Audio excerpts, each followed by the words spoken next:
ये कहानी तीन दोस्तों की है जिनका नाम विक्रम, सुनील और जॉन होता है, जो बम्बई शहर में नौकरी करने के लिए आते हैं।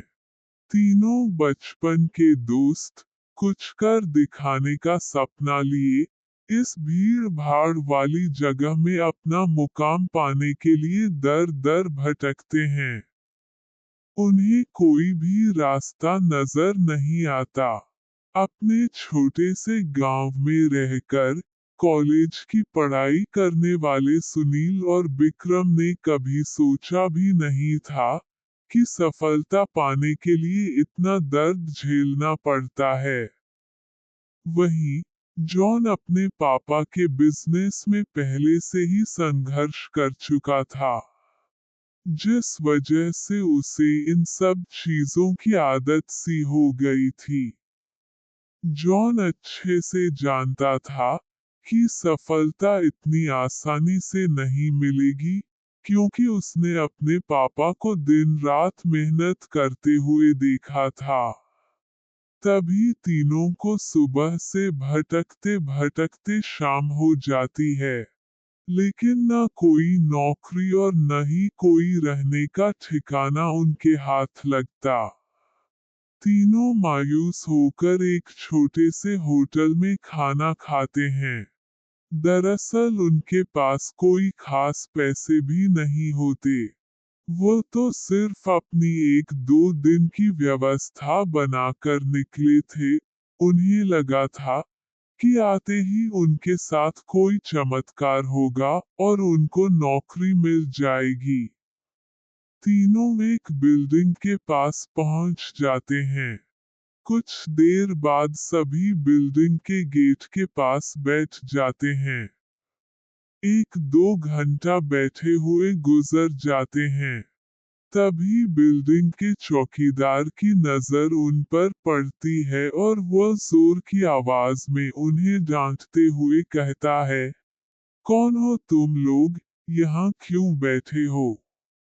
तीनों अजनबी शहर में किसी को पहचानते नहीं और न ही उनका कोई ठिकाना है। तीनों अपनी जगह पर जल्दी खड़े हो जाते हैं और अपनी बात चौकीदार को बताते हैं। चौकीदार को तीनों की हालत देखकर उन पर तरस आता है। उसे एहसास होता है कि कुछ सालों पहले ऐसे ही वो काम मांगने आया था। तब किसी ने उसे सहारा दिया था और आज कम से कम वह इतने बड़े शहर में छोटे से काम के साथ जीवन यापन कर पा रहा है। जॉन उन तीनों में थोड़ा समझदार होता है। वह चौकीदार से कहीं रहने के जुगाड़ की बात कहता है, क्योंकि उसे पता है कि अभी उनकी हालत किराया देने की नहीं है, तो उन्हें कोई किराया से कमरा क्यों देगा। तभी चौकीदार अपने एक दोस्त से फोन पर बात करता है, जो वहीं से कुछ ही दूर बंगला नंबर 17 में साफ सफाई का काम करता है। चौकीदार अपने दोस्त को सारी बात बताता है। तभी उसका दोस्त कहता है कि मेरे साहब तो अपने परिवार के साथ 2 महीनों के लिए बाहर गए हैं। तब तक मैं रहने का इंतजाम कर सकता हूँ। ये बात सुनकर तीनों दोस्त बहुत खुश हो जाते हैं और वह जल्दी से चौकीदार से कहते हैं कि आप हमें बता दीजिए हम उनके पास कैसे पहुंच सकते हैं। चौकीदार कहता है कि वह बंगला थोड़ा दूर है। रात को वहां कोई टैक्सी ऑटो भी नहीं मिलेगा। आज तुम लोग यही सो जाओ। कल सुबह हम साथ चलेंगे। तीनों उसकी बात मान जाते हैं। सुबह उठते ही तीनों चौकीदार के साथ बंगले में पहुंच जाते हैं। बंगले की खूबसूरती देखकर तीनों दोस्त हक्का बक्का रह जाते हैं। उन्हें यकीन ही नहीं होता कि उन्हें इतने अच्छे बंगले में रहने का मौका मिलेगा। बंगले का नौकर तीनों दोस्तों को गेस्ट रूम में ले जाता है। तीनों दोस्त रूम में पहुंचकर राहत की सांस लेते हैं। जल्दी से तीनों नहाकर तैयार हो जाते हैं और काम की तलाश में निकल जाते हैं। अब रहने का तो ठिकाना लग चुका था। तलाश थी केवल अच्छे काम की, जिससे उनका गुजारा चल सके, लेकिन आज भी उनके साथ वही होता है। सुबह से शाम हो जाती है, लेकिन तीनों हताश होकर वापस अपने स्थान आ जाते हैं। नौकर तीनों के लिए खाने का इंतजाम करके रखता है, जिससे उन्हें बहुत ही राहत मिलती है। आज तीनों दोस्तों के लिए बंगले की पहली रात होती है। रात को 12 बजते ही अचानक विक्रम की नींद खुल जाती है और वह अपने आप को बंगले के तहखाने में पाता है, जहां पुराना सामान इकट्ठा करके रखा हुआ था। उसे समझ में नहीं आता कि वह यहाँ कैसे पहुंचा। तभी वह घबराहट में अपने दोस्तों को आवाज लगाता है, लेकिन किसी को कुछ सुनाई नहीं देता। तभी उसके कानों में सब कुछ सुनाई देना बंद हो जाता है और सिर्फ एक औरत के रोने की आवाज जाती है। विक्रम चिल्लाकर पूछता है, कहाँ हो, तुम क्यों रो रही हो? अगले ही पल विक्रम अपने बिस्तर में होता है। वह डर के कारण पसीने से लथपथ हो जाता है। वह अपने दोस्तों को जगाता है। सुनील और जॉन दोनों उसकी बात का मजाक उड़ाते हैं और कहते हैं तुमने कोई सपना देखा होगा। इस बंगले में तो हमारे अलावा कोई भी नहीं है। और विक्रम भी अपने दोस्तों की बात का यकीन करके इस घटना को बुरा सपना समझकर नजरअंदाज करके सो जाता है। सुबह उठते ही तीनों दोस्त फिर से तैयार होकर काम ढूंढने निकल पड़ते हैं, लेकिन जैसे ही वह बंगले के गेट से बाहर निकलते हैं, अचानक कोई औरत आकर विक्रम को चिट्ठी देती है, जिसमें लिखा होता है, तुम इस पते पर जाओ तो काम मिल जाएगा। और औरत अचानक भागते हुए उनकी नजरों से ओझल हो जाती है। तीनों दोस्त की सोच में पड़ जाते हैं कि हमें काम की जरूरत है।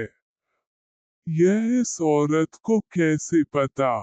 लेकिन तीनों को काम की बहुत जरूरत होती है। उन्हें लगता है कि भगवान ने उनकी मदद करने के लिए किसी को भेजा होगा और तीनों उसी दिशा में आगे निकल जाते हैं, जहां का पता उस कागज में लिखा होता है। यहाँ पहुंचते ही उन्हें एक बहुत ही बड़ी बिल्डिंग दिखाई देती है। दरअसल ये बहुत बड़ी कंपनी होती है और तीनों कंपनी के गेट पर पहुंचते हैं और वहां के सिक्योरिटी गार्ड को चिट्ठी दिखाते हैं। सिक्योरिटी गार्ड चिट्ठी नियुक्ति विभाग के पास भेज देता है और जैसे ही प्रबंधक को वह चिट्ठी मिलती है तो उसमें उसके मालिक का हस्ताक्षर होता है। वो उन तीनों से पूछता है, आप हमारे मालिक को कैसे जानते हैं? तभी विक्रम जवाब देते हुए कहता है, मैं तुम्हारे बॉस का दोस्त हूँ। अब प्रबंधक के पास इनको काम न देने के अलावा कोई विकल्प नहीं होता। इस कंपनी के मालिक का हस्ताक्षर, जो उस चिट्ठी पर मौजूद था। कंपनी के मालिक 7 दिनों की ट्रिप पर विदेशी कंपनियों के दौरे में थे और उस बीच उनसे कोई संपर्क नहीं था, इसलिए प्रबंधक ने उन तीनों को काम पर रख लिया और अपने साथ उन्हें काम की जगह दिखाने ले गया। लेकिन विक्रम अचानक ही दूसरे रास्ते की तरफ मुड़ जाता है और वह सीधे बॉस के चैम्बर के सामने पहुंचता है और दरवाजे के ताले को पासवर्ड से खोल देता है। कंपनी का प्रबंधक ये देखकर के आश्चर्यचकित रह जाता है। उसे यकीन ही नहीं होता कि जो पासवर्ड केवल कंपनी के मालिक को पता है, वह इसे कैसे पता चला। अब प्रबंधक उसे कोई खास आदमी समझने लगता है। उसे पूरा यकीन हो जाता है कि हो ना हो यह व्यक्ति बॉस ने ही भेजा है और वो उसे बिना रुके हुए अंदर जाने की इजाजत दे देता है। जॉन और सुनील ये सब देखकर समझ नहीं पाते कि विक्रम को ये सब कैसे पता। तभी अचानक विक्रम सभी को बॉस के चेम्बर से बाहर जाने को कहता है और चेम्बर का दरवाजा बंद कर देता है। कुछ ही घंटों के बाद प्रबंधक को बॉस का फोन आता है और बॉस प्रबंधक से पूछता है कि मेरे कंप्यूटर को किसी ने इस्तेमाल किया था। तभी प्रबंधक सारी बात बता देता है। बॉस गुस्से में मैनेजर को बोलता है, जल्दी से जाओ और उसे रोको नहीं तो मैं बर्बाद हो जाऊंगा। और जैसे ही प्रबंधक चैम्बर का दरवाजा खोलता है, तो वह देखता है विक्रम बेहोश पड़ा है। प्रबंधक अपने सुरक्षा कर्मियों से उसे उठाने को कहता है और कुर्सी पर वापस बैठाता है। तभी विक्रम को होश आता है। प्रबंधक गुस्से में विक्रम को बोलता है, तुमने क्या किया? मेरे बॉस बहुत नाराज है। लेकिन विक्रम को कुछ याद नहीं कि वह अपने बंगले के गेट से यहाँ तक कैसे आया है। दरअसल वह बंगला पहले उसी बॉस का होता है और बॉस ने बंगले को अपने ऑफिस की एक लड़की के लिए खरीदा था और कभी कभी साथ रहता था जो कि उसके कंपनी में काम करती थी। बॉस पहले से ही शादीशुदा था और यह बात अच्छे से जानता था कि एक ना एक दिन वो लड़की उसके लिए खतरा बन सकती है।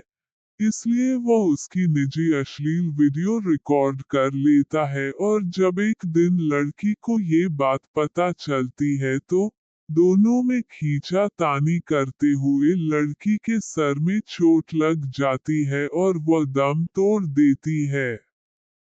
बॉस बंगले के गार्डन में ही लड़की को दफना देता है और लड़की की मौत के साथ ही उसका राज दफन हो जाता है।